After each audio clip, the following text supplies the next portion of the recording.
कि कभी कभी ऐसा होता है कि कोई ऐसा दान लग जाता है तो उसका प्रतिफल तुरंत ही मिलते हैं।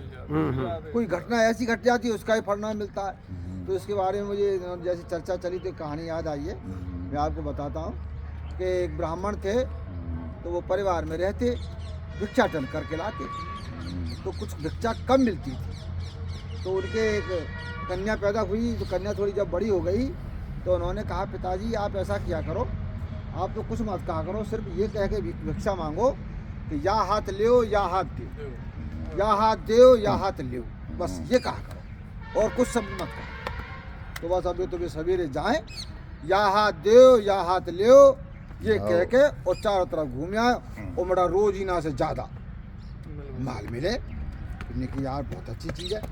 एक दिन क्या हुआ, ऐसा संयोग बना कि राजा तो निकला महल में से और ये महाराज निकले इधर से भिक्षाटन करने, तो उन्होंने कहा कि या हाथ दो या हाथ ले। तो राजा के कान में पड़ गई। राजा ने कहा इसका क्या मतलब है?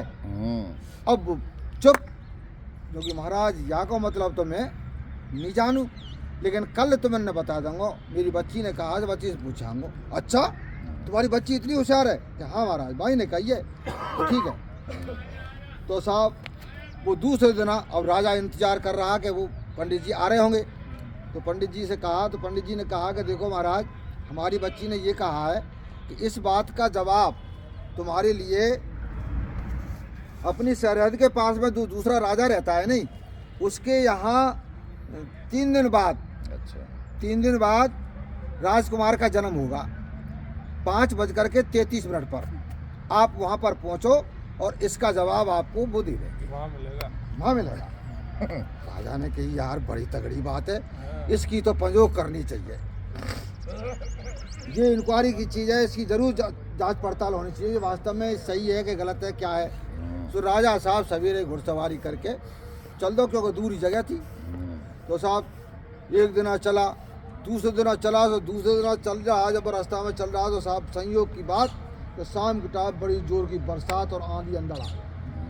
अब साहब राजा भीग गो और भूखो परेशान, अब घबरा, अब जाए कितने को।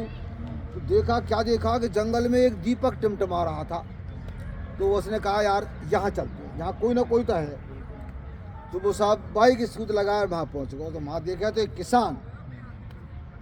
किसान और उसकी पत्नी। तो वो आराम से वहाँ पे वो पहुँचते किसान तुरंत बोला, आओ महाराज, आओ आओ आओ साहब, आओ साहब। उसकी तो चाहे कोई भी आओ, सबसे महाराज ही कहता था वो। सही बात है। आओ। तो राजा के दिमाग में पहले तो ये आए कि शाहजहां मुझे पहचान लो, लेकिन माने कि ऐसी कंडीशन में कौन पहचाने, मेरे सब तो काम है रे, मट्टी में बदला रहा हूँ मैं तो, लेकिन फिर भी चलो बात तो सहारे की जरूरत थी, शर्त मिल गई। अब वो तुरंत भीतर गयो, माने कि देखो मेहमान आए, ऐसा मत करियो भगवान। वो बड़ी कर्कश थी, काऊ की नहीं सुनता ही, माने कि देख 1.5 रोटी है, वो 2 रोटी है, एक तेरी है एक मेरी है, चाहे तू खा ले चाहे मेहमान खवा ले, और ले जा जाए और फट किवाड़ बंद कर ले, और जी यहाँ आना चाहिए घरवारी में। जान करी। अब वो तो चक्कर में क्या करें, और चारों तरफ बरसात में भीग गई, जगह कहीं गीली नहीं, एक जगह बाई की थोड़ी सी जगह सूखी, सुबह ने वहीं तो बैठाया राजा को और कही महाराज ये ले रोटी खा लो। वो रोटी का अमृत कैसे टूक लगे, पूरी ठोक के खाएगा। तो बात भूख लग रही, और जैसे ही पेट में गई पानी पिया तो बात नींद आ गई। तो वो तो बाई के नीचे मई तो अपनी धोती दे दी, जोड़ भी था धोती दे दी, बाय ओढ़ सो। अब बाकी डिंगाई एक तौलिया रह गई, तो बाहर बिछ रही पटिया, सुबह पटिया पे कोहनी लगाए और वह तौलिया ओढ़ सो। अब क्या संयोग होता है कि देवयोग से वहां पर आ गया शेर को।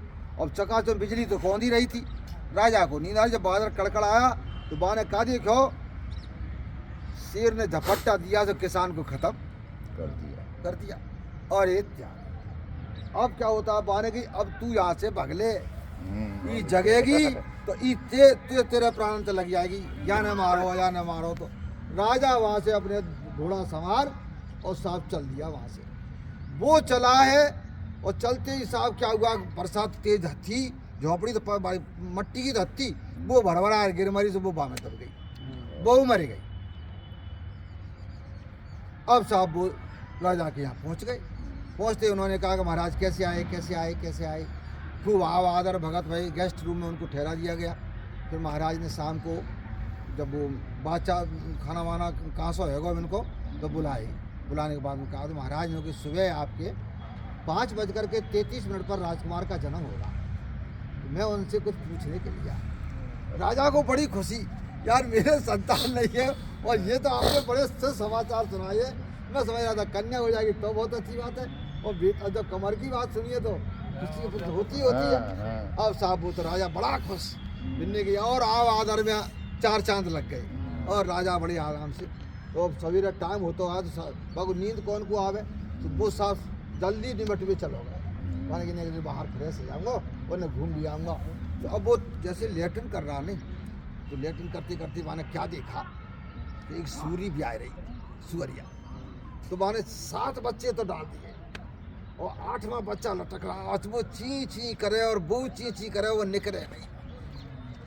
तो ऐसा कष्ट पा रही वो, ऐसा कष्ट पा रहा प्रसव कि दोनों ही परेशान। तो राजा पे वो सीन देखा नहीं गया, तो वो तो निमटा निमटी माने करी जैसी करी और वो तो साहब वहाँ से चले गया। तो टाइम भी है रो, और टाइम होते ही सर्दी से राजा वहाँ पर पहुँच गया। पहुँचते ही सर्दी से राजकुमार का जन्म। अब देखो पहले ऐसे भी थे कि बच्चे उनके जन्म होते ही बोल भी लग जाते। तो उन्होंने कहा राजन आपको आपकी बात का जवाब तो मिल गया, समझ में आई कि नहीं? बच्चा हो गया। हाँ, अब वो बच्चा तैयार, बच्चा से क्वेश्चन किया जाते ही तो उन्होंने महाराज तुम जो जिस क्वेश्चन के लिए आए, जिस प्रश्न के लिए आए उसका उत्तर तो तुम्हें मिल गया और तुम्हारे समझ में आई कि नहीं? तो महाराज मेरे तो समझ में नहीं आई। तो देखो तुरंत दान महाकल्याण, मैंने अपनी रोटी और अपनी जगह अब खुद परेशान है करके आपको दी है और मैं खत्म हुआ तो मेरा तो जन्म राजकुमार यहाँ राजा बन गया है, राजा के यहाँ जन्म लिया है। और वो मेरी रान जो हत्ती नहीं माने मुँह को घर में से निकाल दो जो कि तू खा ले चाहे बा खवा दे, वो 7वां जो 8वां गर्भ जो था नहीं वो अटक रही वहाँ में, वो अटक रही वहाँ में। तुरंत दान महाकल्याण इसे कहते हैं। जहाँ देव राजा के हैं कतई बैठ गई गले के भाई, बिल्कुल सही बात है।